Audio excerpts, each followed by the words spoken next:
वर्षीचं पण भाषी करून आपण सगळे आज इथे या कार्यक्रमाला सिन्सिअरली उपस्थित झालाय, त्याबद्दल तुमचं सगळ्यांचं स्वागत आणि अभिनंदन. पहिला प्रश्न माझा डॉक्टर गोगटेंना आहे. आपण बोलता बोलता असं म्हणतो की तो माणूस खूप जाड आहे, तो स्थूल आहे, तो फॅट आहे, पण ओबेसिटी ही मला वाटतं ह्याच्यापेक्षा जरा जास्त टेक्निकल टर्म आहे.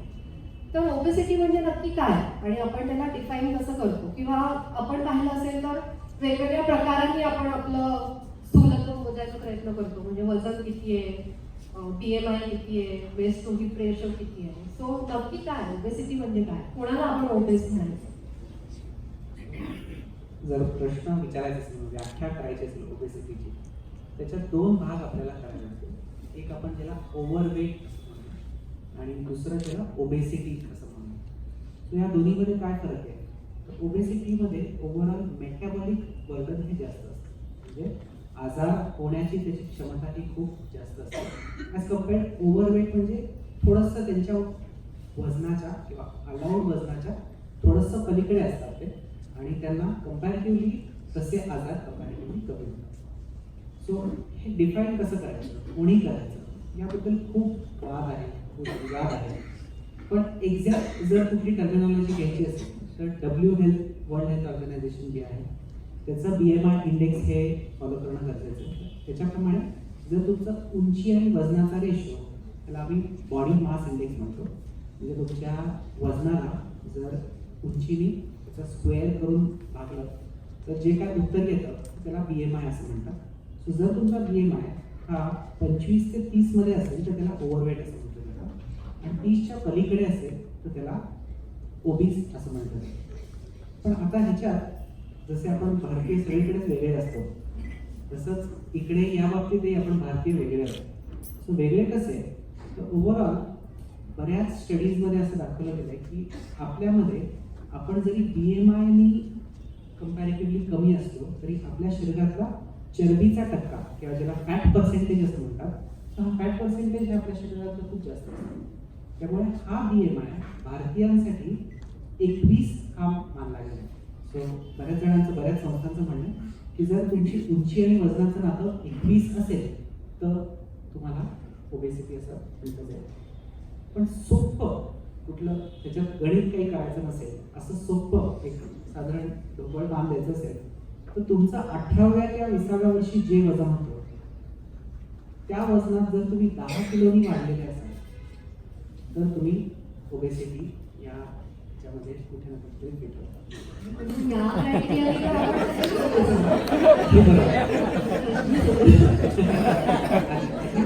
आणि हे का मुख्य आहे, हे बोलणं का गरजेचं आहे, कारण काही पर्टिक्युलर मी PGI शिकलो, कुठल्याचा असंच एक फॉलोअप स्टडी आहे, तो जास्त तिकडच्या पंजाबी जाट पॉप्युलेशन बद्दल फॉलोअप केलेला स्टडी आहे.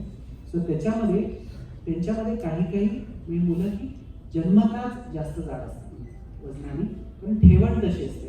ते तसंच काही अफगाणी पठाण मुसलमानांमध्ये पण UK मध्ये दाखवण्यात आलेलं आहे. सो काही लोक ही 18व्या किंवा 20व्या वर्षी जाड असतात, म्हणजे काय 17 किलोची 75 किलोची अशी असतात, पण ती पुढे जाऊन तेवढीच टिकून राहतात. सो अशा ह्यांना सुद्धा तुम्ही ओबेसिटीमध्ये क्लासिफाय कराल का नाही हे अजून थोडासा प्रश्न आहे. त्यामुळे बरेच वेळा काही जाड लोक असतात, ती जाड राहतात पण वजन टिकवतात म्हणून त्यांना कॉम्प्लिकेशन्स असतात. ॲज अगेन्स्ट काही अतिशय बारीक लोक असतात, ती थोडंसं वजन वाढवतात पण त्यांना कॉम्प्लिकेशन दिसतात. मग ही सगळी जी स्टँडर्ड्स आहेत ती इव्हॉल्विंग आहेत, सारखी अगदी बरोबर. आपण कसं बदलायचं? ॲब्सोल्युटली बदलायचं, कारण बेसिकली जसे आपल्याला नवा स्टडी, नवे सायन्स, जसं सरांनी सांगितलं की आपण म्हणजे आता सरांसारखा व्यक्ती जर म्हणू शकतो की एवढा अभ्यास करून ते म्हणतात की मला 1% फक्त यातलं नॉलेज आहे, तर आणि हे सत्य आहे. कारण रोज नवा येणारा पेशंट हा चॅलेंज असतो, तो काहीतरी वेगळं शिकून जातो, तो काहीतरी वेगळं सांगून जातो. त्यामुळे ह्या कंटिन्युअस बदलत राहते. पण एक छोटासा मापदंड म्हणून 10 किलोचा आपण पुढचा प्रश्न माझा रश्मीन आहे. मला वाटतं आपल्याला आपल्या स्थूलतेसाठी डॉक्टरकडे जायचं नसेल तर आपल्याला डायटिशियनची मदत आधी लागते. म्हणजे डाएट हे प्रिव्हेन्शन आहे. असं म्हणतात की चांगली तब्येत टिकवायची असेल वजन, तर it is 80% food and 20% exercise. सध्या वेगवेगळ्या फॅड डाएट्सचं पेव आहे. आपण पाहिलं की दिवेकर आणि दीक्षित वरती आपण किती म्हणजे त्याची चेष्टा होईपर्यंत आपल्याला मेसेजेस आले व्हॉट्सअपवर. तर मला असं विचारायचं आहे की ह्यांनी खूप सामान्य माणसाच्या डोक्यात कन्फ्युजन निर्माण होतं आणि त्यात आपल्याला भरीत भर घालायला आता गुगल पंडित खूप आहे. तर मला असं विचारायचं आहे की एक युनिव्हर्सल प्लॅन सगळ्या माणसांना लागू होईल डाएटचा, असं कधी असतो का? आणि दुसरं म्हणजे ऑन डाएट आणि ऑफ डाएट असं कधी असतं? म्हणजे माझे खूप आवडतं नाटक आहे काटकोण त्रिकोण नावाचं, त्यातलं एक वाक्य मला खूप आवडतं. त्यात त्यांनी असं नवीन लग्न झालेल्या मुलीला म्हटलंय की आयुष्यभर जेवढं चांगलं वागायला जमेल सासरी गेल्यानंतर तेवढंच सुरुवातीला वागावं. तर तसंच मला डाएटच्या बाबतीत पण नेहमी वाटायचं की आयुष्यभर करायला जमेल तेवढंच करावं. तुम्हाला काय वाटतं? Very good evening. आपण सगळे इथे बसलेले वेगळे दिसतात. We have a unique feature, we have a different DNA, कोणाचाही सिमिलर डीएनए नसणार आहे. तर there is no universal diet, हे गोष्ट डोक्यात धरून चला. Fat diet comes in market just because that industry has to boom. आणि काही नवीन प्रॉडक्ट्स, सप्लिमेंट्स, वेगळ्या पद्धतीचे डाएट पॅटर्न्स आणावेत म्हणून आणि ती चर्चा नेहमी राहावी. So like example keto diet फॅडमध्ये आहे आता दीक्षित सरांचा, दिवेकरांचं. सिम्पल गणित आहे त्याच्यामागे. आपलं डाएट आपण ठरवायचं असतं आणि with the help of a nutritionist. Simple. आता बरेच लोकांना वाटतं की 2 टाइम जे जेवतात, like for example 2 time eating meal, ते दीक्षित सरांचं आहे. 50 मिनिटाच्या सगळं संपवा. प्रत्येक जण ते फॉलो नाही करू शकत. सो आपली बॉडीची क्षमता कशी डिफाईन करावी आणि त्या बेसिसनी आपलं डाएट डिफाईन झालं गेलं पाहिजे. तर त्याच्याकरता आपलं मेटाबॉलिक रेशो स्वतःला समजायला पाहिजे. फॉर एक्झाम्पल किती वेळा भूक लागते, कुठल्या माणसाला दिवसातनं 4 ते 5दा भूक लागते, कुठल्या माणसाला 2दाच भूक लागते. सो पहिले there is a protocol assessment for this. त्याच्या बेसिसवर एक कस्टमाइज लाईफस्टाईल प्लॅन करा. Diet is just a word, it's basically use in clinical patterns. म्हणजे रुग्ण पेशंटमध्ये आम्ही क्लिनिकल डाएट असं वर्ड यूज करतो. इन जनरल एक लाईफस्टाईल प्लॅन करा. That could be 3 meal pattern, 4 meal pattern, 2 meal pattern. It could be intermittent fasting, जो एक नवीन पद्धत आहे सध्यामध्ये जी बऱ्याच कमी लोकांना माहिती. आणि सगळ्यांना वाटतं दीक्षित आणि इंटरमिटेंट इज सेम. आणि हा मी क्लिअर मला करावाचं वाटतो हा पॉईंट. इंटरमिटेंट फास्टिंग म्हणजे एक टेम्पररी 12, 13, 14, 15, 16 तास जेवढा तुम्ही देऊ शकाल फास्टिंग स्टेज बॉडीला, तेवढा एक फास्टिंग स्टेज द्यावा. आणि त्यानंतरचा जो विंडो पिरियड असतो तेव्हा you can have your meal. Simple example याला, कारण obesity is a chronic inflammatory disease. तर याच्यामध्ये अंटिल अनलेस तुमची आतमधनं जी इन्फ्लमेटरी प्रोसेस थांबणार नाही, वेट लॉस इझी नसतो in the overweight and obesity grade 1 category. आता समजा मी एक एक्झाम्पल दिले की एक्सपायर्ड असेल, तो 12 तास फास्ट करू शकतो, त्याच्या पुढे फास्ट नाही करू शकत. तर त्यांनी सिम्पल गणित ठेवावं. रात्री जर का 8ला तो जेवतोय, सकाळी 8ला म्हणजे 12 तास होतात त्याचे फास्टिंगचे, बरोबर आहे. तर एवढा 12 तास पण तो उपाशी पोटी राहिला आणि नंतर त्याचे उरलेला दिवस फ्रॉम मॉर्निंग 8 ते रात्री 8 तो त्याचे मील्स प्लॅन आउट करू शकतो. लाईक थोडा नाश्ता, लंच, डिनर. कोणी असेल XYZ, तो एक 14 आवर्स पर्यंत फास्ट करू शकतो. सो रात्री 8ला जेवला तर मी 10 पर्यंत तो नाश्ता करू शकतो. जेवढं फास्टिंग स्टेज द्याल from dinner till next meal, पहिला जो मील असतो, बॉडी तेवढी रिकव्हर करते आणि हॉर्मोनल इम्बॅलन्सेसला क्वाईट बॅलन्स करण्याचा प्रयत्न करते. बेसिकली कॉर्टिसॉल हॉर्मोन, जो स्ट्रेस हॉर्मोन असतो, जो सिक्रेट जास्त होतो. Now with this correct lifestyle, कारण प्रत्येकाची झोपण्याची वेळ 11, 12, 1, 1:30, 2, जेवायची वेळ, म्हणजे it's a complete change over in the lifestyle. So हा एक पॅटर्न तरी एक बेटर आणि एक कन्व्हिनियंट पॅटर्न आहे to follow if you are facing obesity problem. Keto diet 4दा खावं, 6दा खावं, हाय प्रोटीन, लो फॅट, अशा भिन्न प्रकारचे डाएट अजिबात नाही करावे. And if you are following a fat diet, ते एका डायटिशियनच्या अंडर केलं गेलं पाहिजे, नॉट विथ गुगल इन्फॉर्मेशन. कारण if you are going on low fat diet, तुम्ही बॉडीतले सगळे विटामिनचे पॅरामीटर्स चेंज करून घेताय. ADEK हे जे फॅट सॉल्युबल विटामिन असतात त्यातला महत्वाचा विटामिन के जो सिंथसाइज होतो गटमध्ये तो नाही झाला तर B12 सिंथसाइज नाही होत, D3 होत नाही. And these are one of the precursors की लोकांना वेट कमी करता येत नाही सुरुवातीला कितीही प्रयत्न करतात तरी. सो फॅट डाएट करायचं असेल तर अंडर ऑब्झर्वेशन जनरली एक लाईफस्टाईल फॉलो करा. No diet, there is no definition or name to a diet. So follow proper lifestyle आणि ती स्वतःच्या लाईफस्टाईलच्या हिशोबाने लाईक्स डिसलाईक्स खानपान लहानपणापासून आतापर्यंत खात आले आहात. इफ एनी डिझीज कंडिशन तुम्हाला आहे, तुमचं लाईफस्टाईल किती स्ट्रेसफुल आहे नाही आहे, एक्सरसाइज आहे नाही आहे, त्यातनं तुम्ही फक्त 10 मिनिटं अर्धा तास चालताय की तुम्ही वेट ट्रेनिंग करताय, तुम्ही योगा करताय, हे सगळं मॅटर करतं to define a lifestyle. So हे सगळं आटोक्यात घेऊन you should be planning your lifestyle. So I would not say की तुम्ही काय डाएट फॉलो करा, तुम्ही प्रॉपर लाईफस्टाईल फॉलो करा आणि तो तुम्ही कस्टमाइज करून घ्या. आणि हा फक्त एक छोटा पार्ट असावा तुमच्या lifestyle. येस, आणि दॅट इज टेम्पररी. समजा माझी शुगर वाढली आहे तर temporary I have to follow low carb diet. पण जर का I have some certain other disease condition तर त्यानुसार डाएट चेंज होतं. Like if my BP shooting up आणि त्याचं मेन कारण मी सॉल्ट, तर मी सॉल्ट कमी करावं. Not necessary every hypertension पेशंटनी सॉल्ट कमी करावं. सो डिपेंडिंग अपॉन काय कंडिशन आहे डिझीजची diet comes into picture. But for overweight or obesity grade 1 ज्यांना काही डिझीज कंडिशन नाही आहे त्यांनी त्यांच्या लाईफस्टाईलमध्ये ह्या सगळ्या सुधारणा करून you have to formulate. So it is customise. त्यांचं माझं Google Dixit Devekar Rashmi this is not at all a diet. You have to customise things. Thank you Rashmi. तुम्ही सांगितल्याप्रमाणे इंटरमिटंट फास्टिंग आजकाल रेकमेंड करतात आणि आपण सगळे आज फास्टिंग करून आलो नाही का, त्याच्यावरती मला I would love to comment one thing. Intermittent fasting is also lot of in fat.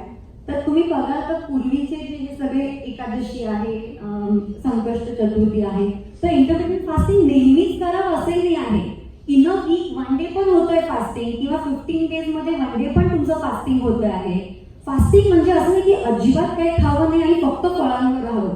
Fasting म्हणजे जेवढा वेळ तुम्हाला शांतता देता येईल तेवढा वेळ. That could B 6 hours for me, 10 hours for them, 12 hours for you, anything. तर तुम्ही सुरुवातीला प्रयत्न करायला एखादा वीक मधला एक दिवसही करू शकता. नॉट नेसेसरी एव्हरी डे तुम्ही तो करावा.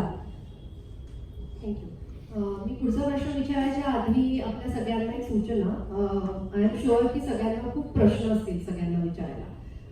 तर आपल्याकडे व्हॉलंटियर्स आहेत, त्यांच्याकडे चिठ्ठ्या अवेलेबल आहेत, त्या तुम्ही द्यायच्या आहेत, तुमचे प्रश्न विचारायचे. पण एक डिस्क्लेमर आत्ताच आहे की वेळ मिळाला तर आपण प्रश्नोत्तरं घेऊया. माझा पुढचा प्रश्न डॉक्टर वाघ आणि डॉक्टर शहा दोघांना आहे. आणि दोघांनी मिळून किंवा उत्तर दिलं त्याचं तरी चालेल की डॉक्टर शहा सर्जरीबद्दल बोलले, पण बेरियाट्रिक सर्जरी म्हणजे नक्की काय, आपण काय करतो बेरियाट्रिक सर्जरी करतो म्हणजे. आपण अजून एक ऐकलंय लायपोसक्शन. तर लायपोसक्शन म्हणजे काय, बेरियाट्रिक सर्जरी म्हणजे काय आणि त्यांनी होतं काय नक्की आपल्या.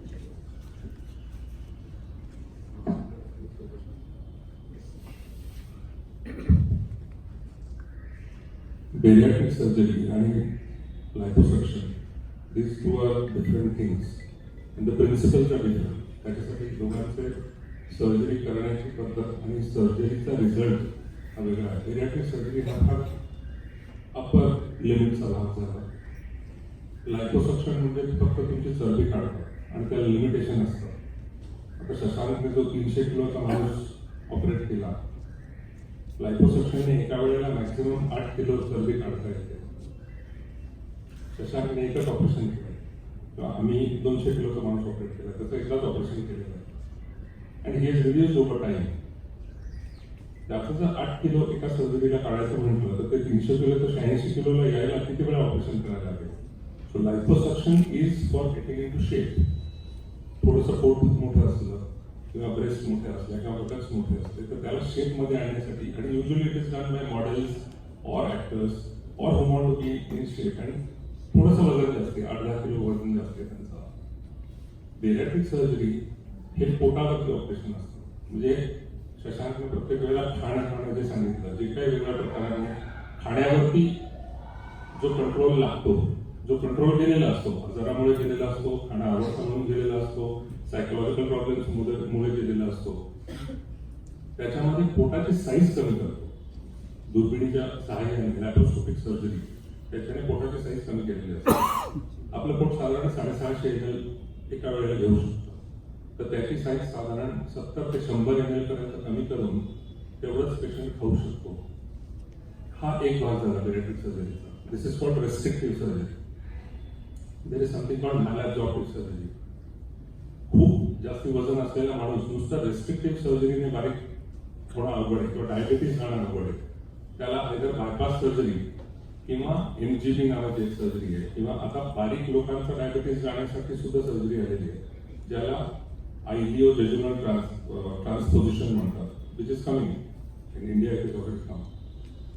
So that's why bariatric surgery is different. आणि बेरियाट्रिक सर्जरी ही लॅप्रोस्कोपीची खूप ॲडव्हान्स सर्जरी झाली. आणि युजली जनरल सर्जन जे लॅप्रोस्कोपी ॲडव्हान्स करतात ते लोक ह्या सर्जरीज करतात. तुमची liposuction is done by plastic surgeon and it's for the shape of and it's for low weight. Shashank would like to add something. चांगलं सांगितलं, बरोबर सांगितलं. मला अजून सोप्या शब्दात सांगायचा प्रयत्न करतो. एखाद्या माणसाला क्रेविंग जास्त होत असेल, भूक जास्त असेल, किंवा त्यांनी काही खाल्लं तरी शुगर वाढत असेल, कोलेस्टेरॉल वाढत असेल, अशी बॉडीची टेंडन्सी असेल, त्याला कुठले तरी हॉर्मोन्स किंवा मेटाबॉलिझम आपण म्हणतो जे बिघडलेलं आहे. हे बिघडलेलं मेटाबॉलिझम नॉर्मल करण्याचा जो प्रयत्न आहे, सगळं मेटाबॉलिझम स्टमक इंटेस्टाईन मध्ये असतं. आणि म्हणून स्टमक आणि इंटेस्टाईन वरती तुम्ही काही रचना जर बदलली तर ते हॉर्मोन बऱ्यापैकी नॉर्मल होतात. आणि म्हणून त्याला मेटाबॉलिक आणि बेरियाट्रिक सर्जरी म्हणतात. आता त्याच्यामध्ये खूप प्रकार असतात प्रत्येकाच्या शरीराप्रमाणे, गरजेप्रमाणे. पण असे सुद्धा खूप प्रकार असतात की कितीही खूप खाल्लं तरी माणूस बारीक राहू शकतो. फक्त त्याला न्यूट्रिशनल इफेक्ट वेगळे असतात. म्हणजे फक्त खाण्याशी संबंधित नाही, पण त्यातलं सिम्पलेस्ट म्हणजे स्लीप गॅस्ट्रेक्टॉमी, म्हणजे जठराचा आकार उभा करतात. मी त्याचा अमेरिकन सर्जरी ते इन्व्हेंट केलंय, पण त्याचा पहिला 5 वर्षांचा रिसर्च ते टेक्स्टबुक मध्ये येण्यासाठीचा मेकॅनिझम सर्व माझ्या युनिटमध्ये पुण्यामध्ये केला होता की ह्याच्यामध्ये आकाराशी संबंधित नाही. म्हणजे मी सिंपल उदाहरण देतो की मी खूप वर्ष 30 वर्ष प्रॅक्टिस करतोय. कॅन्सर ट्युमरसाठी 80% 90% स्टमक मी हजारो लोकांचं कट करून टाकलंय, त्यांचं वजन कमी होत नाही. म्हणजे आकाराशी संबंध नाही. ज्या भागाला हॉर्मोन्स ॲबनॉर्मल असतात तो भाग जर तुम्ही काढला तरच कमी होतं. म्हणजे आडवं स्टमक कट करून ठेवलं तर कसं कमी होत नाही, ते उभं केलं तरच कमी होतं. आणि जर एखाद्या माणसाला फॅटमुळे, एक्स्ट्रा फॅटमुळे जर क्रॉनिक आजार झाले जे औषधांनी, डाएटने, लाईफस्टाईलनी कंट्रोल होऊच शकत नाहीये आणि ते प्रोग्रेसिव्ह असते, तर अशा व्यक्तीसाठी मात्र हे आयडियल मोस्ट आहे. कीहोल सर्जरी आहे, डे केअर सर्जरी आहे. 20-25 मिनिटात संपते. संध्याकाळी 50% लोक घरी जाऊ शकतात, आपण दुसऱ्या दिवशी पाठवतो. पण जगभर US मध्ये ते डे केअर सर्जरी आहे. एका दिवशी 10-11 सर्जरीज हसत खेळत होऊ शकतात, दुसऱ्या दिवशी सगळेजण घरी जाऊ शकतात. सर्जरी या शब्दाची भीती आहे म्हणून मी तुम्हाला सांगतोय. टाका नाही, पेन नाही, नळी नाही, ट्यूब नाही, कॅथेटर नाही. म्हणजे खूप लोकांना नाशिक मध्ये कित्येक डॉक्टर आहेत त्यांचं मी केलं, पण ते कोणाला सांगत नाही. म्हणजे करते कारण काय, त्यांनी कामाला सुट्टीच घेतली नाही, कोणाला समजूच शकत नाही. सर्जरी केली आहे इतकं ते सोपं सोल्युशन असू शकतं, कारण सायन्स खूप ऍडव्हान्स झालं. माझ्या डोक्यातला प्रश्न की बेरियाट्रिक सर्जरी म्हणजे मग पोटाचा आकार कमी झाल्यामुळे तुमचं खाणं कमी होतं आणि वजन कमी होतं असं नाहीये. असंच नाही, असं नाहीच आहे. म्हणून मी तो 300 किलोचा ब्रिटिश दाखवला की त्याचं सर्जरी केल्यानंतर मी 3-4 वर्षानंतर त्याच्याबरोबर जेवलो तर तो माझ्या दुप्पट जेवला. कारण स्टमक शेवटी इलॅस्टिक असतं, खाल्ल्यानंतरही त्याचं फॅट मध्ये कन्व्हर्जन होणार नाही किंवा तुमचं एनर्जी एक्सपेंडिचर आतल्या शरीरातून वाढेल या बदलालाच मेटाबॉलिक चेंज म्हणतात. आणि असं झाला आणि सगळं खाऊन पिऊन माणूस जर सुखी झाला तरच ते परफेक्ट ट्रीटमेंट आहे. असं तुम्ही सांगाल तर सगळेजण तेच करायला लागतील. म्हणजे बाकी काही करायला नको, सर्जरीच करूया. कुठली सर्जरी केली तरी लाईफस्टाईल चेंज, डाएटचा अवेअरनेस, न्यूट्रिशन हे सगळ्याची गरज आहे. म्हणजे मी तुम्हाला सांगेन की प्लास्टिक सर्जरी करा, लायपोसक्शन करा, कॅन्सरची करा, ऑर्थोपेडिक करा, सगळ्याच सर्जरी नंतर या सर्व गोष्टींची आवश्यकता असते. कदाचित पेशंटला माहीत नसेल. माझ्याकडे पेशंटचा अमेरिकन सोसायटीचा क्लिनिकल पाथवे म्हणजे थोडक्यात सांगतो की एक पोट मोठं आहे म्हणून हार्निया झालेला पेशंट माझ्याकडे आला. त्याचं हार्नियाचं ऑपरेशन केलं आणि तो गेला. बाकीची ट्रीटमेंट फिजिशियनकडे गेली. त्या ट्रीटमेंटला पूर्ण म्हणत नाही. त्या पेशंटचं पोट का वाढलंय, अजून वाढू नये, त्याच्या डाएटमधले चेंजेस, त्याचं कोलेस्ट्रॉल कमी करणं, त्याचं विटॅमिन न्यूट्रिशनचं प्रमाण बघून ट्रीटमेंट येणार. म्हणजे हे बेरियाट्रिक सर्जरी नंतरचं नाही आहे, हे कुठल्याही सर्जरी नंतर आणि सर्जरी शिवाय सुद्धा प्रत्येक व्यक्तीला हे माहिती पाहिजे. आणि म्हणूनच मला हा प्रोग्राम आवडलाय की याच्यातनं प्रत्येकाला हे समजलं.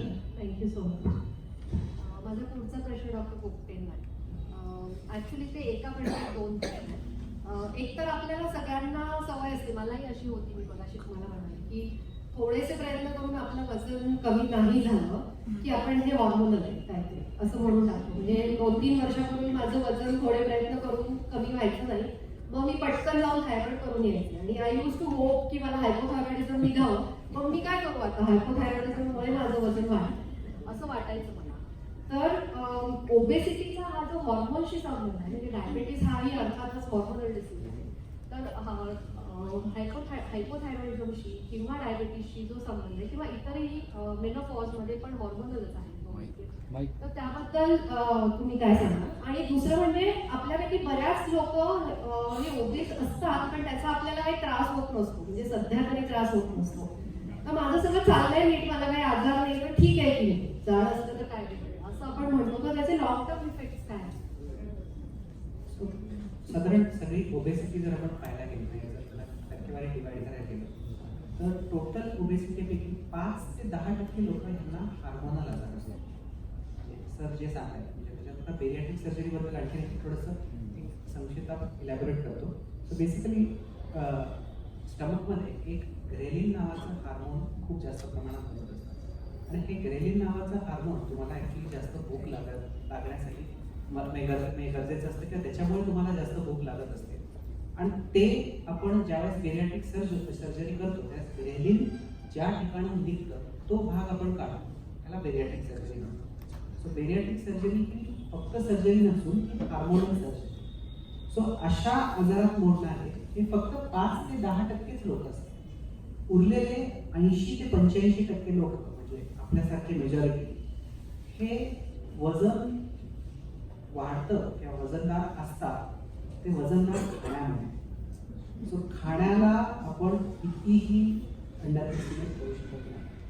सो अनेक वेळा खास करून स्त्रियांना असं हे असतं की माझं मेटाबॉलिझम कमी, म्हणजे माझ्या मेटाबॉलिझममध्ये काहीतरी गडबड आहे, मी तर खूप कमी खाते, तर मी प्रमाणात एकदमच कमी खाते पण तरीही माझं वजन खूप वाढते. हा एक सगळ्यांना कॉमन प्रश्न असतो. सो हा प्रश्न त्याचं मी उदाहरण देईन म्हणजे की बेसिकली जर तुम्ही कमी खाताय आणि तरीही तुमचं वजन वाढतंय म्हणजे ह्याचा अर्थ तुम्ही हाय कॅलरी खाताय.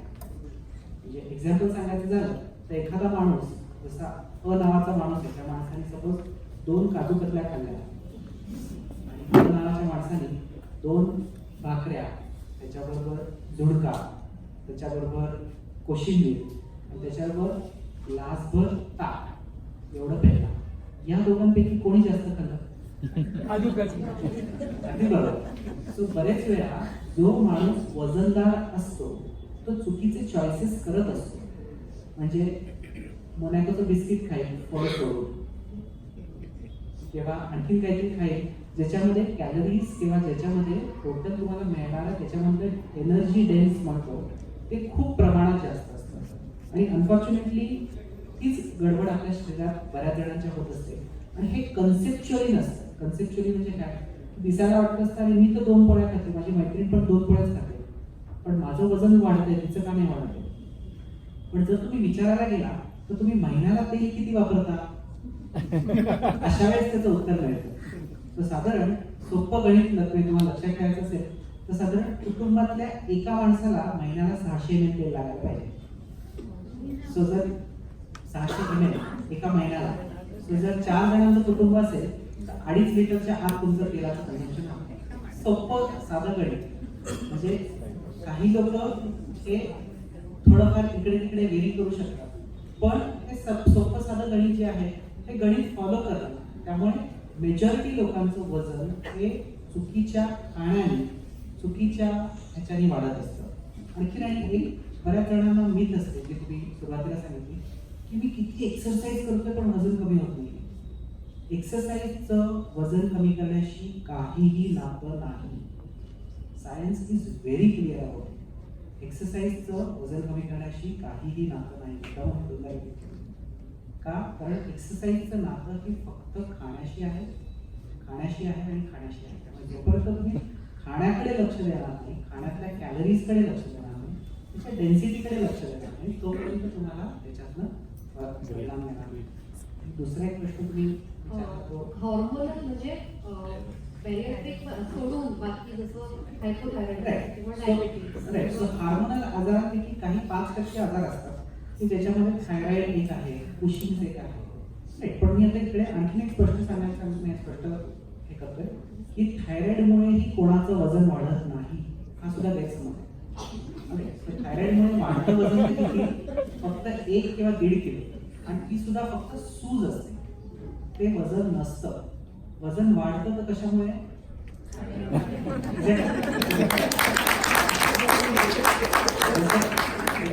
फक्त काही लोकांमध्ये, एक 10% लोकांमध्ये काही जेनेटिक आजार असू शकतात. सो ते जेनेटिक आजार असल्यामुळे त्यांचं वजन वाढतं. अशी बरीचशी लोक ही मूळतः म्हणजे लहानपणापासूनच जाड असतात. सो सरांनी जी उदाहरणं दाखवली की जर तुम्ही ऑब्झर्व केलं की मेजॉरिटी लहानपणापासून जाड होते अशा लोकांसाठी. पण जी 18व्या 20व्या 25व्या वर्षापर्यंत बारीक असलेली लोक नंतर जाड होतात, म्हणजे ह्याचा अर्थ they are not genetically defective also. नेहमी उदाहरण दिलं जातं की लग्नानंतर माझं वजन वाढायला लागलं. लग्नानंतर वाढणारच वजन, कारण बायको नवऱ्या एवढं खायला लागते. पण त्यापेक्षा कॅलरी काउंट हा आपला खूप वाढतो. हा बरेच वेळा चेंज होतो. एक आमचा छोटासा एक मी आता इंडियाला पेपर पब्लिश केला अमेरिकन सोसायटीमध्ये.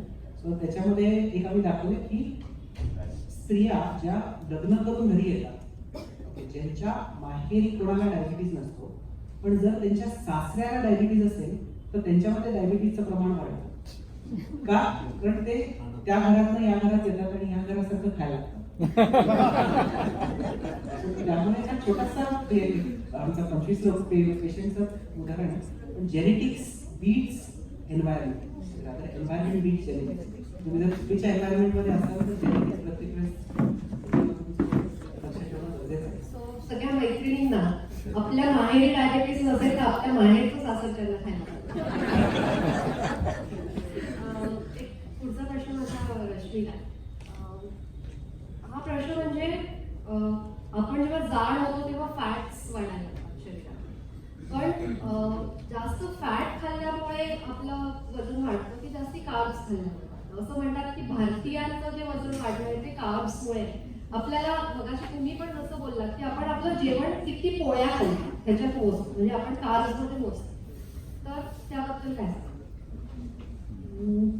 नक्कीच कार्ब लोड एशियन याच्यामध्ये जास्त आहे आपल्या जेवणामध्ये. प्लस बॉडीचं मेटाबॉलिक रेट किती चांगलं आहे, that is the above factor. मी 2 पोळी खाल्ली, 4 पोळी खाल्ली, पण त्याचं कन्व्हर्जन इनटू एनर्जी किती होत आहे, आणि उरलेलं जे काही बॉडीमध्ये जे काही होतं बॉडीमध्ये, एक्स्ट्रा प्रोटीन असेल, एक्स्ट्रा फॅट असेल, जे काही बॉडीमध्ये एक्स्ट्रा असेल, बॉडीची जी मेकॅनिझम आहे it will convert that into fat. ते चरबीमध्ये रूपांतर होतं. तर तुम्ही 2 पोळ्या खाल्ल्यात, एकच पोळीची रिक्वायरमेंट आहे, तर उरलेली एक पोळी तुमची चरबीमध्येच कन्व्हर्ट होईल. सिम्पल त्याला एक मॅप असतो, फूड मॅप म्हणतो आम्ही. आपलं एक बेसिक जेवण पोळी भाजी वरण भात, एक जनरल हा जो एक पॅटर्न असतो. कंपल्सरी 1 वाटा कच्ची भाजी असावं, कंपल्सरी एक वाटा एनी प्रोटीन असावं. For example it could be dal, pulses, egg, fish जे खातात नॉनव्हेज, आणि एक वाटा भाजी असावं. So this accounts to 3/4 of your plate. आणि 1/4 मध्ये तुम्ही भाकरी टाका, पोळी टाका, भात टाका, सगळी ग्रेन्स. म्हणजे बरेच लोकांना असं वाटतं की भात नाही खावा, भात टाळावा, तर असं नाही आहे. पोळी, भात, ज्वारी, बाजरी, नागली, एव्हरीथिंग एका कर्बोदकाच्या अंडरमध्ये येतं आणि तुम्ही सगळे खाऊ शकता. त्याचा वाटा 1/4 ठेवावा. बाकीचा जो रेशो आहे या पद्धतीने डिवाइड करा. फॉर एक्झाम्पल आपण नॉर्मल जी सुरुवात असते, पोळी भाजी अशी आपली सुरुवात असते, तर सिम्पल पॅटर्न, डाळ पिऊन घ्या, सॅलेड खाऊन घ्या, पोळी भाजी वरण भात काय असेल शेवटचा तो नक्कीच खा. म्हणजे you can enjoy the entire meal. बरेच लोक काय करतात, नाही भात टाळायचा आहे तर वरणही टाळतात, कारण आपली पद्धत आहे वरण भात दोन्ही जोडीने चालतं आपल्याकडे. फक्त वरण खायला म्हटलं तर ऍसिडिटी होते, हा नेहमीचा एक फीडबॅक असतो पेशंटचा. सिम्पल, कारण ऑन वेट लॉस लोक त्याच्यामध्ये तूप घालत नाही किंवा त्याला ब्लॅक खातात. फक्त तूप घाला, डाळ घ्या, भाजी जशी असेल, सॅलड, आणि जे तुम्हाला कर्बोदक त्याच्याबरोबर ऍड करायचे ऍड करा. सो यू एन्जॉय भात ऑल्सो, पोळी ऑल्सो, भाकरी ऑल्सो. सिम्पल. आपल्या जेवणाचा मला वाटतं प्रॉब्लेम असा आहे की कार्बोहायड्रेटला जी सकाळची व्हॅल्यू म्हणजे पोट करण्याचं फील, छान जेवण झाल्याचं फील आपल्याला कार्ब खाल्ल्यावर येतं. नाही, सकाळची फिलिंग बेसिकली फॅटनी येतो. तर तुम्ही जर का प्लेन वरण भात खात असाल तर तुम्ही नक्कीच तो जास्त खाल. पण वरण भात आणि थोडं तूप ऍड केलं तर त्याची 2-3 वाटा तुम्ही कमी खाल, कारण फॅटनी कधी सकाळची येतो. म्हणून कंपल्सरी भाकरीवरती 1 टीस्पून तूप हवं. तर जे लोक भाकरीवरती तूप लावत नसतात, भाजीमध्ये तेल कमी करा. I would recommend that way. तर सरांनी सांगितलं की 600 ml ऑइल पर पर्सन पर फॅमिलीला महिन्याला लागलं पाहिजे. नक्कीच. आता काय होतं, आपण फक्त एकच तेल, रिफाईन तेलच वापरतो. मग त्यात मी सनफ्लॉवर वापरता, शेंगदाणा वापरता, भिन्न भिन्न वापरता. पण the problem is with the refine.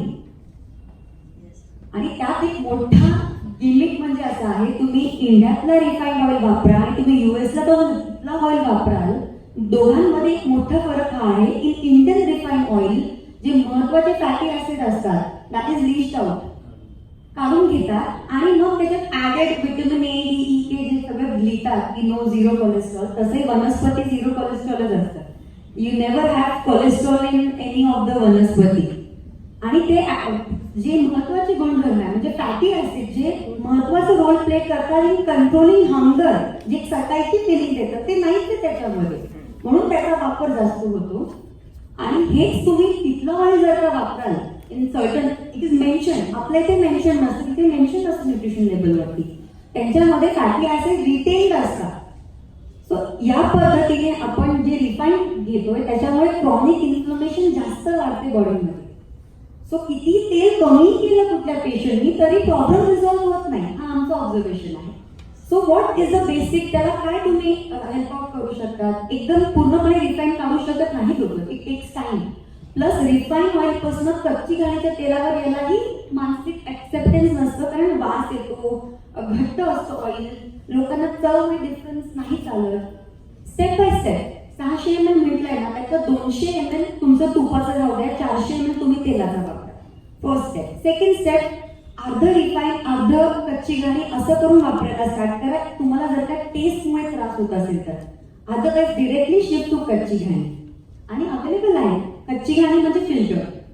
There are steps, refine, filter, double filter, normally refine, physically refine, filter, double filter.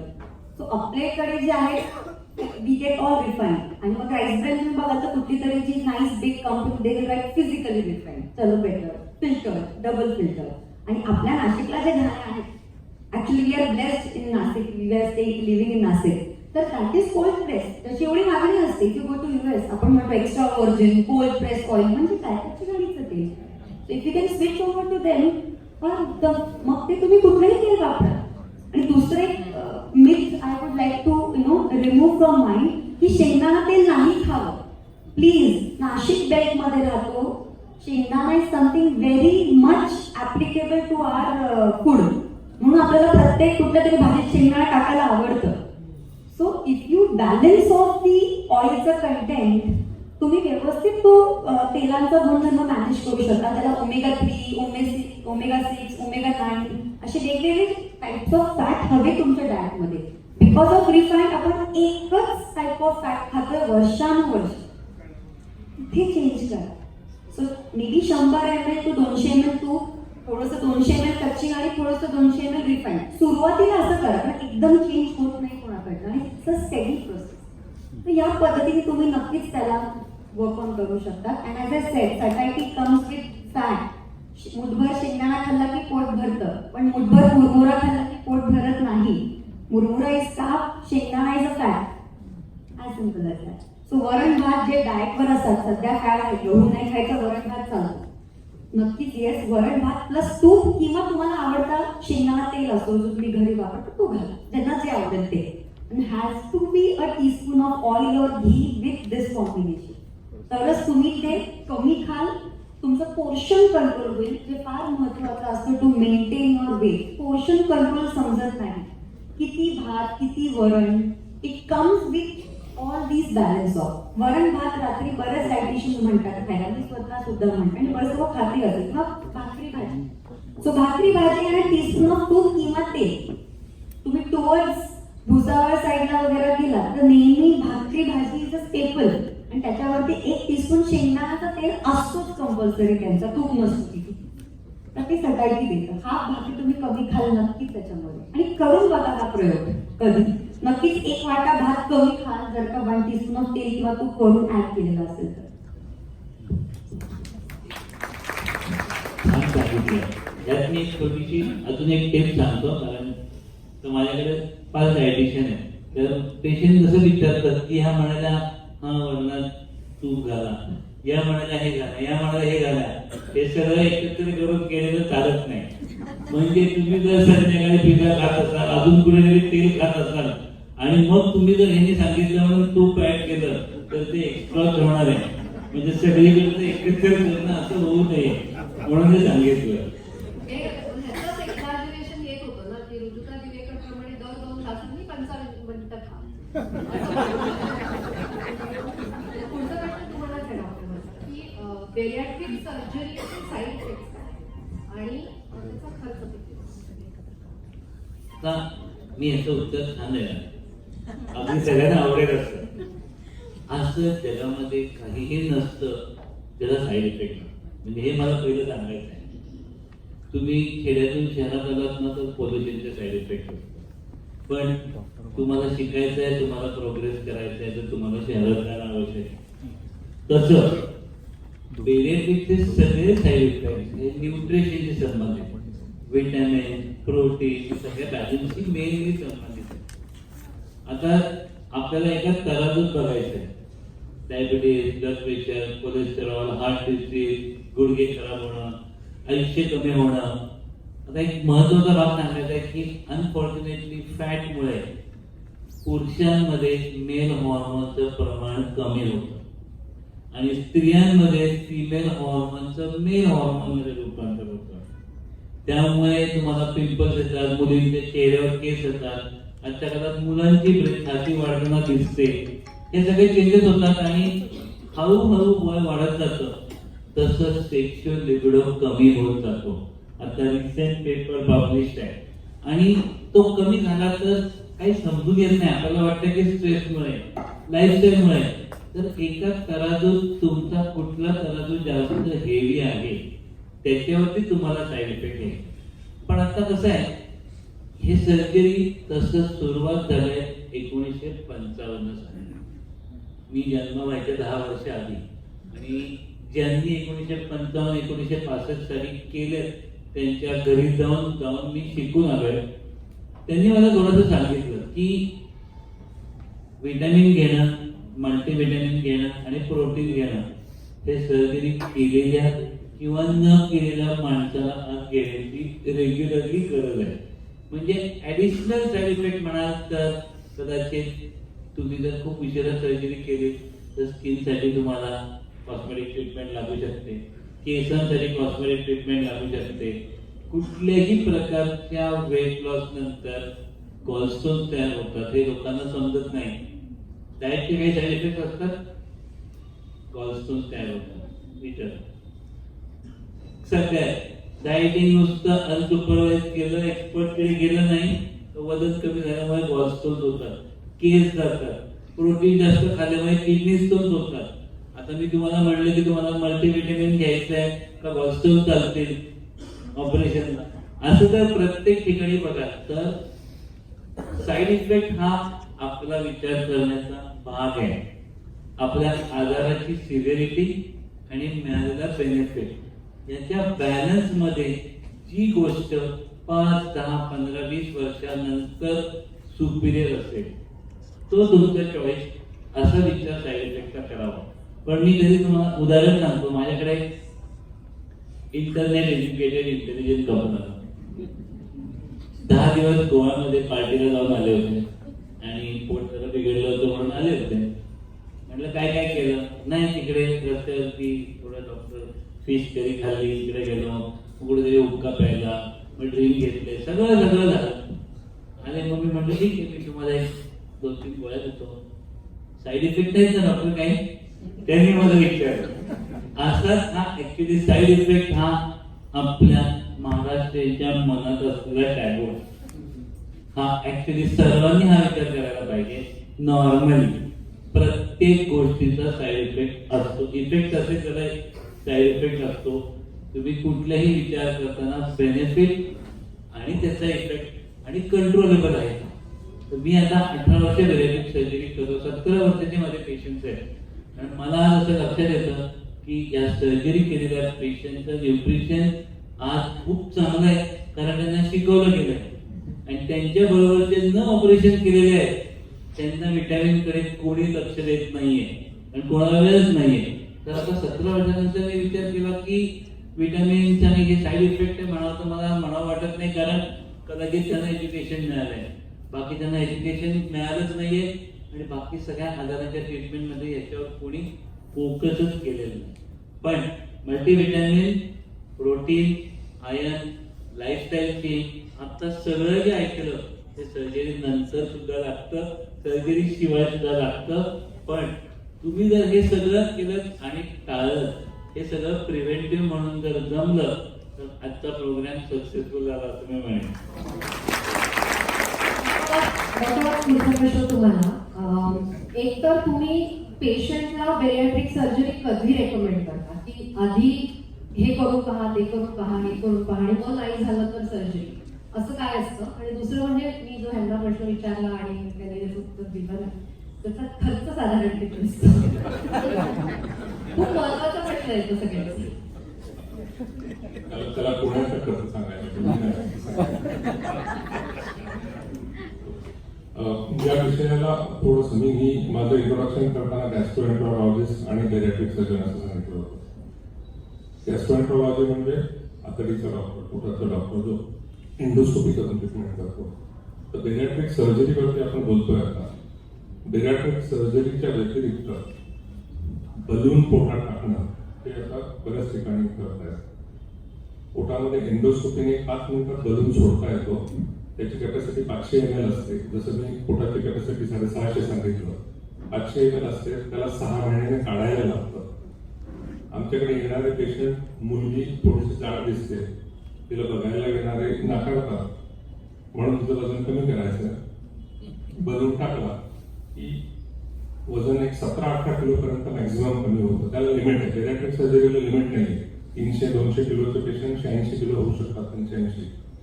Balloon टाकल्यानंतर 15 ते 18 किलो कमी होतं. पण तो 6 महिन्याने काढल्याच्या नंतर तिचं वजन तिने त्या खाण्यावरती कंट्रोल नाही ठेवला, तेव्हा यांच्याकडे नाही गेली तर फरक वाढू शकतो. पण मग त्या आईवडिलांना पण लग्न झाल्याच्या नंतर ते दुसऱ्या पार्टीत जाणार, जोकचा काळात झाला. पण त्यांनी जर लाईफस्टाईल बदलली तर they can maintain. Okay, this is one. This is less costly. आता नवीन रिसर्च जे होत आहे ते स्टमक कट करतो. म्हणजे शशांक आम्ही स्टमक कट करून त्याला वेगवेगळ्या ठिकाणी जॉईन करतो, स्टमक कट करून त्याची कॅपॅसिटी कमी करतो, व्हेलिनचा हॉर्मोनचा पार्ट काढून टाकतो, तसं प्लायकेशन करतात. प्लायकेशन म्हणजे जस्ट स्टमकला फोल्ड करतात आणि त्याची कॅपॅसिटी कमी करतात. हे प्रागमध्ये चालू आहे, तैवानमध्ये चालू आहे, नागपूरला एक चांगले सर्जन करतायत, त्याचा रिझल्ट अजून येतोय. आणि आता एंडोस्कोपीने सर्जरी होते. एंडोस्कोपी म्हणजे दुर्बीण पोटात जायचे. लॅप्रोस्कोपीला कुठेही होल होत नाही. पोटामध्ये दुर्बीण टाकून त्याची एक विशिष्ट दुर्बीण तयार झाली, त्याने टाके टाकून पोटाची साईज कमी करतायत. These are all researches happening. Robotic surgery हा अजून एक रिसर्च आहे. So we were coming to cost-based talk.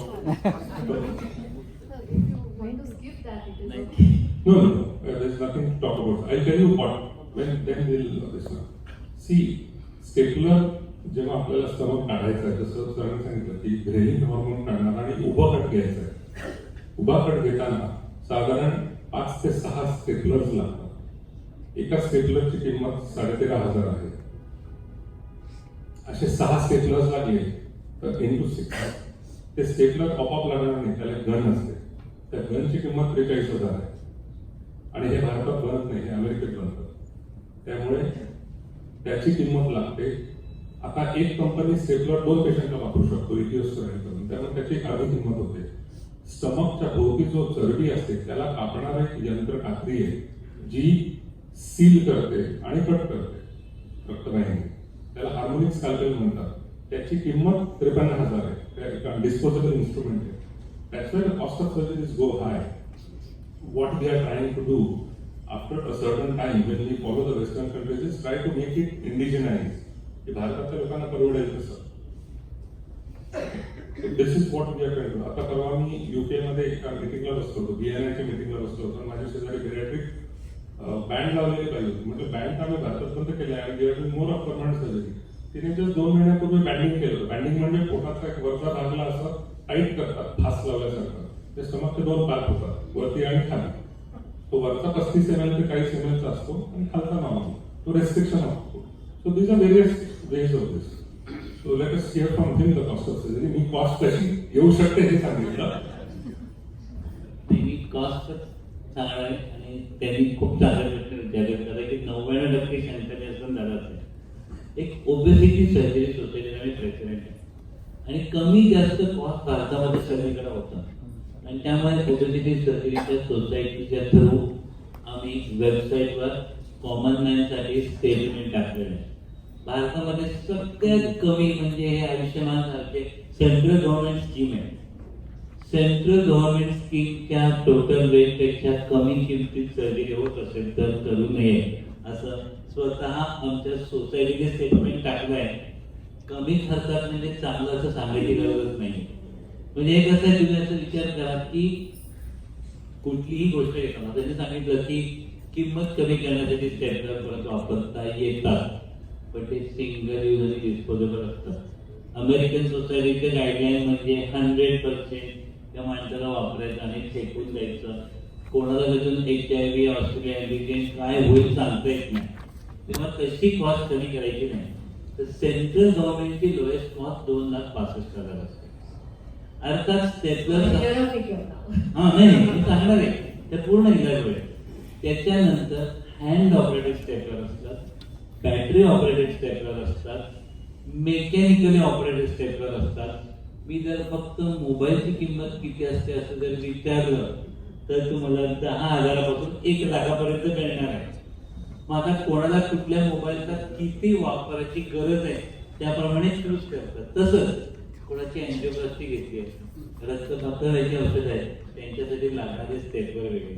कोणाचं ब्लड प्रेशर कमी जास्त होत असेल त्यांच्यासाठी लागणारे स्टेपलर. जशी रिस्क वाढते तसे त्याचे स्टेपलरचे टाईप, कॉस्ट, सेफ्टी प्रोडक्ट वाढत जातात. खूप ऑप्शनल सेफ्टी प्रोडक्ट असतात आणि त्याच्यामध्ये 30-2-65ची शस्त्रक्रिया कदाचित 5 लाखात असेल तर ते 2,500,000 वाढलेले नाही. जसं डॉक्टर वाघाने सांगितलं होतं ते ऍडिशनल सेफ्टी प्रोडक्टच्या रिक्वायरमेंट प्रमाणे ते बदलतात. दुसरी काही कारणे तिथे बदलतात. म्हणजे खूप मुली म्हणतात की आम्हाला नो स्कार सर्जरी पाहिजे, फक्त बेंबीमध्ये आत खोल वस्ती ओपन करून न दिसणारं ऑपरेशन करता येतं. नवऱ्याने शोधलं तरी पण म्हणणार नाही झालं बायकोचं ऑपरेशन. आता असं ऑपरेशन करायला एकच इन्स्ट्रुमेंट असतं ते आत जाऊन त्याचे 4-5 आर्म्स होतात आणि ते डिस्पोजेबल असतात. अशा डिस्पोजेबल युसेज बरोबर ती कॉस्ट बदलत राहते आणि म्हणून ही कॉस्ट आहे. पण मी कॉस्टचा सगळ्यात महत्वाचा भाग सांगणार आहे. माझे सर्व पेशंट असं म्हणतात की सर्जरी केल्यानंतर श्रीमंत झाले आणि जगामध्ये आपला देश सोडून सगळ्या देशांमध्ये गव्हर्नमेंट ऑफर करतं सर्जरी फ्री ऑफ कास्ट, कारण गव्हर्नमेंटचा खर्च खूप कमी होतो. आता एक पेशंट आहे, डायबिटीज आहे, ब्लड प्रेशर आहे, पोट जास्त आहे, 5,000 गोळ्या घेतोय, ऑर्थोपेडिक सर्जनकडे जातोय, 5 वर्षांनी जॉईंट रिप्लेसमेंट झाली, 10 वर्षांनी अँजिओप्लास्टी झाली, सगळा खर्च जेवणाचा, सांगण्याचा, रिक्षाचा, टॅक्सीचा 10 वर्षाचा केला तर बेरियाट्रिक सर्जरी ही एक्स्ट्रीमली कॉस्ट इफेक्टिव्ह आहे असं बाकी सगळ्या जगांमध्ये स्टडी केलं आहे. आणि आता मला आनंद आहे की आमच्या 5 वर्षाच्या सोसायटीच्या प्रयत्नानंतर 2-3 इन्शुरन्स कंपन्यांनी बेरियाट्रिक सर्जरी कव्हर सुरू केलाय आणि 2 वर्षात सगळ्यांना मिळेल. आमच्या हॉस्पिटलमध्ये 50% लोकांना भांडून तरी कंप्लीट इन्शुरन्स कव्हर मिळत आहे. मला वाटतं आपला वेळ संपत चाललाय आणि स्थूलतः आपल्या इतक्या मनाजवळचा किंवा पोटाजवळचा विषय, पण थोडे प्रश्न पटपट लोकांचे घेऊया. एक प्रश्न तुम्हाला आहे, आपण थोडी बरोबर उत्तर द्यायला. आपण याची उत्तरं थोडी फास्ट घेऊया. एक प्रश्न तुम्हाला आहे की जो मी मगाशी विचारलाच होता प्रश्न तुम्हाला की मेनोपॉजचा किती संबंध आहे स्थूलतेशी? स्थूलता म्हणजे स्थूलता कशाची आहे हे सुद्धा महत्वाचं आहे. सो चरबीचा टक्का वाढणं ही ऍक्च्युली काही प्रमाणात प्रकृतीची देणगी आहे. म्हणजे एस्पेशली मेनोपॉज नंतर बऱ्याच स्त्रियांना स्थूलता ही वाढते आणि एस्पेशली खास करून पुढे वाढते तर ती त्यांच्या हिप्सच्या भागामध्ये जास्त वाढत असते. आणि ती ऍक्च्युली खरं प्रकृतीने त्यांना दिलेलं प्रोटेक्शन आहे. ते का दिलेलं प्रोटेक्शन आहे तर बेसिकली मेनोपॉज नंतर इस्ट्रोजन नावाचा हार्मोन आपल्या शरीरातलं खूप कमी झालेला असतो आणि त्यांच्यामध्ये हाडं ठिसूळ होण्याचे चान्सेस खूप जास्त असतात. हाडं ठिसूळ होत असतील तर अशा वेळेस चरबीची तिकडे जर लादी तयार झाली तर ती ऑटोमॅटिकली तुमच्या हिप्सना किंवा एस्पेशली खुब्याची जी हाडं असतात तर त्या खुब्याच्या हाडांना ऑटोमॅटिकली प्रोटेक्ट करतील आणि पडला तरी तुमचा शॉक ॲब्झॉर्ब होईल आणि तुमचं फ्रॅक्चर होणार नाही. ही ॲक्च्युली खरंच प्रकृतीने दिलेली देणगी आहे. तसं पोटाच्या इकडे पण त्याला किती वाढू देणार हा प्रश्न हा पण प्रश्न आहे. तर त्यामुळे ही काही गोष्टी आहेत या ऍक्सेप्ट करणं गरजेचं आहे. आणि आपण त्याच्या वेळेस आपण म्हणतो ना की प्रत्येक माणूस हा आता प्रत्येक ठिकाणी ग्रीडी होत चालला. सो तुम्ही किती वजनाचं टार्गेट ठेवा हा सुद्धा प्रश्न एक सगळ्यांना असतो. सतत जसं सरांनी सांगितलं की 300 चा 81 झाला किंवा सो असे नॉर्मल आकडे नसतात. नॉर्मल आकडे किती असतात तर तुमचं आजचं जे वजन आहे त्याच्या 10% तुमचं कमी वजन जरी तुम्ही केलं तरी तुम्हाला सगळे मेटाबॉलिक बेनिफिट्स मिळतील. म्हणजे काय, तुमची औषधं कमी होतात, तुमची ऑपरेशन्स कमी लागतात, तुम्हाला सर्जरीज कमी लागतात, त्रास कमी होतात. म्हणजे काय, एखाद्या 80 किलो माणसाने जरी 72 किलो वजन केलं तरी त्याला सगळे त्याचे मेटाबॉलिक बेनिफिट्स मिळाले. म्हणजे त्याच्यातनं तुमचं गुडघे वाचतील, त्याच्यातून तुम्हाला इतर आजार वाचतील, गोळ्या 3-4 कमी होतील, बीपीच्या गोळ्या एकदम झोपतील. सो त्यामुळे नेहमी आकडा हा प्रत्येकाचा कोणाला विचारलं की 90चं किती वजन व्हायला हवं तर 60 हे उत्तर नाही आहे. 90चं किती व्हायला हवं तर 90चं 81 व्हायला हवं. इव्हन 2 किलो 3 किलो एवढं सुद्धा कमी केलेलं वजन हे तुमच्या आयुष्यामध्ये ड्रास्टिक डिफरन्स निर्माण करतं. तर त्यामुळे आकडे खूप मोठे किंवा ग्रीडीली बघू नका या आकड्याकडे. सो त्यामुळे तसंच मेनोपॉज म्हणा किंवा कुठल्याही होणार ह्याच्याप्रमाणे बदल काही प्रमाणात ऍक्सेप्ट करणं गरजेचं आहे. ते प्रकृतीने दिलेली आपल्याला देणगी आहे.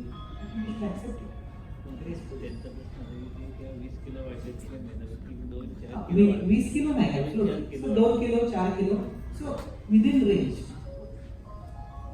बाकी काही प्रश्न आहेत ते मला वाटतं आजच्या विषयाशी डायरेक्टली संबंधित नाहीये, डायबिटीज बद्दल वगैरे आहे. तर तो त्याबद्दल आपण जेव्हा परत घेणार आहोत त्याच्यामध्ये आपण परत बोलूया. एक प्रश्न शेवटचा रश्मीला विचारते आणि मग आपण थांबूया. जो सगळ्यांच्याच मनात असेल प्रश्न बहुतेक की प्रोटीन सप्लिमेंट्स किती घ्यावे त्याच्याबद्दल काय म्हणतात व्हेजिटेरियन्स?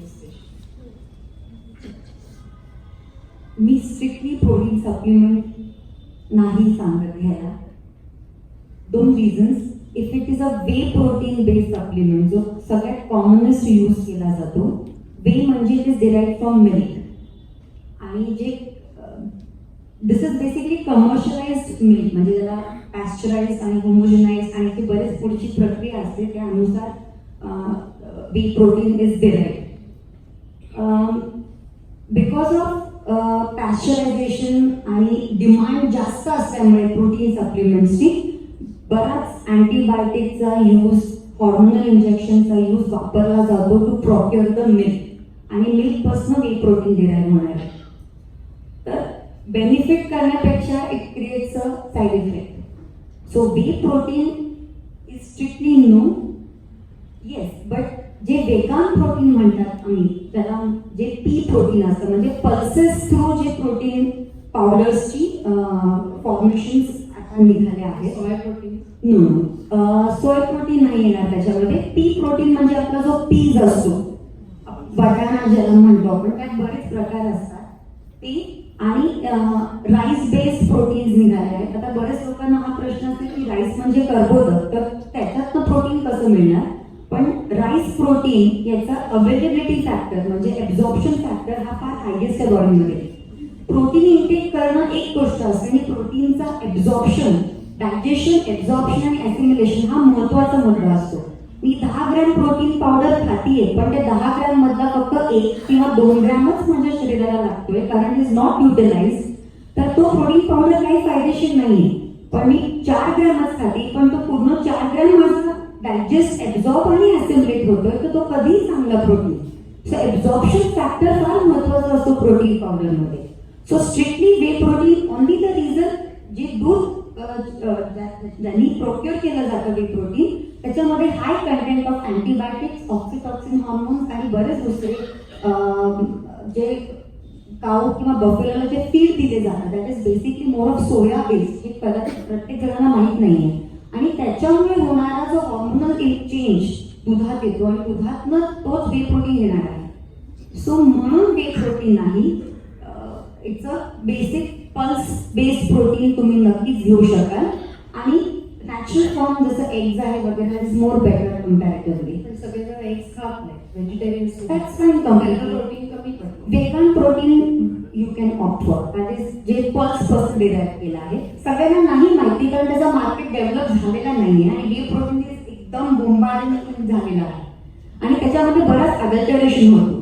नेहमी प्युअर वे प्रोटीन आणि वे आयझोलेट असतं, वे हायड्रो आयझोलेट असतं, हे आपल्या मार्केटपर्यंत पोहोचतही नाही, त्यात भरपूर अडल्टरेशन असतात. So if you get a hydrolysate or that kind तरी ठीक आहे. आणि ते बेसिकली आम्ही ऍक्टिव्सला वापरायला सांगतो, ज्यांची ऍक्टिव्हिटी लेवल एवढी हायेस्ट असते. फक्त वेट लॉस करायला किंवा माझं प्रोटीन कंटेंट बॅलन्स करायला मला प्रोटीन सप्लिमेंटची गरज अजिबात नाही. Thank you so much. आपला वेळ संपत चाललाय, तर आपण तिथे थांबूया. माझी आजी, आम्ही लहान असताना जेव्हा जेव्हा तिला नमस्कार करायचो, तेव्हा ती एक आशीर्वाद द्यायची आम्हाला, आणि आम्हाला खूप मजा वाटायची त्या आशीर्वादाची. ती असं म्हणायची, औक्षवंत व्हा, भाग्यवंत व्हा, म्हातारे व्हा, पान कुटून खा, असं म्हणायची. तर आज म्हणजे दात राहूत एक शिल्लक, तर आज ह्याच्यामध्ये एक छोटासा बदल करून आपण आज सगळेजण म्हणूया डॉक्टरांच्या साक्षीने की औक्षवंत होऊया, भाग्यवंत होऊया, बारीक राहूया, म्हातारे होऊया आणि पान कुटून खाऊया. एवढं बोलून आपण थांबूया. Thank you so much.